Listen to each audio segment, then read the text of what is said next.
अस्सलामुअलैकुम सामीन। 10 जुमादल ऊला और 13 नवंबर है। आज की खबरों की शुरुआत इमाम दोहा कतर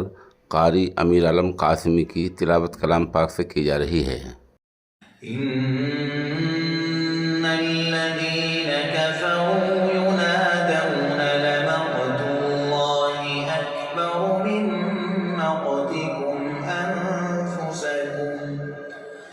إذ تدعون إلى الإيمان فتكفرون قالوا ربنا أمتنا اثنتين وأحييتنا اثنتين فاعترفنا بذنوبنا فهل إلى خروج من سبيل ذلكم بأنه إذا دعي الله وحده كفرتم وإن يشرك به تؤمنوا فالحكم لله العلي الكبير هو الذي يريكم آياته وينزل لكم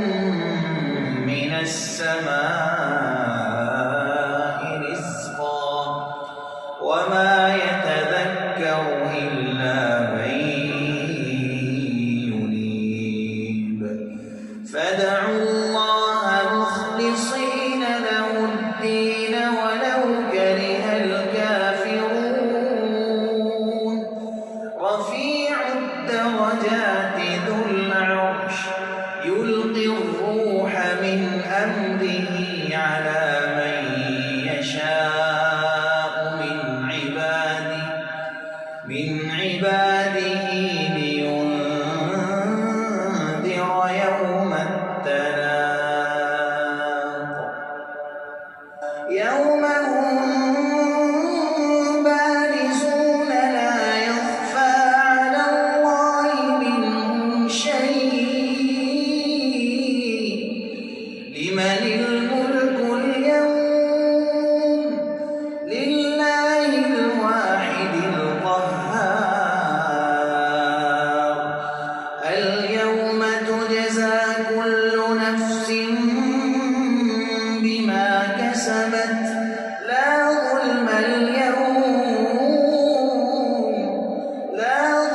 اليوم إن الله سريع الحساب